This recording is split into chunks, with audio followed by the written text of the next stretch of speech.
Democratic socialism. It's not the same as socialism because it's democratic, right?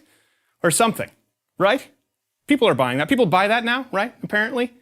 As though adding the word democratic in front of a word changes what it means. Just because we toss something to a vote doesn't change what that something is, nor does it alter whether that something is inherently good or bad. Couple of examples, because I know you'll ask. Hamas was democratically elected as the government in Gaza, despite the fact that the destruction of not only Israel, but the eradication of all Jews is in their official charter. Robert Mugabe, or Bobby Mugabe if you prefer, was democratically elected by a loving majority in Zimbabwe. Zimbabwe, how's that working out? Venezuela? Well, Hugo Chavez, noted personal favorite and friend of Sean Penn, to whom he constantly pointed as being unfairly characterized as a dictator when in fact he was democratically elected as a socialist. Well, how'd that work out for Venezuela? Well, it's now on the brink of collapse, despite it being one of the most resource-rich nations in the entire world. Basic things like eggs, milk, flour, and toilet paper are either too expensive for the average Venezuelan or simply out of stock. Out of stock, mind you, democratically. I know. Some of you will say, well, that's not fair because really we knew all along it technically was a dictatorship. Okay, that's fair. Let's move on to example number 2. Denmark? Okay, here's the time where you point to an entirely homogeneous population about 1/60th the size of America's and you point to that as the blueprint. Okay, let's go there. This is a place where the middle class can't even afford a car because of the 180% new car tax. And the Prime Minister was so fed up with Americans pointing to it as a beacon for socialist success that he felt compelled to clarify, I would like to make one thing clear. Denmark is far from a socialist planned economy. Denmark is a market economy. Sweden?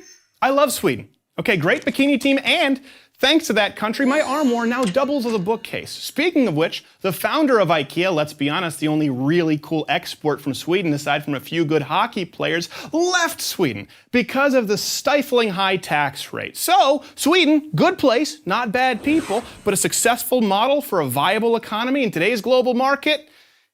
Incorrect. The fact is that over time, the greatest enemy of socialism is reality. The reality that human nature will invariably pull certain people toward individualism and success, and others toward laziness and collectivism. The tension between the makers and the takers always leads to socialism's inevitable collapse. But I know that I can give you examples of failed socialist economies until I'm blue in the face, and you won't care.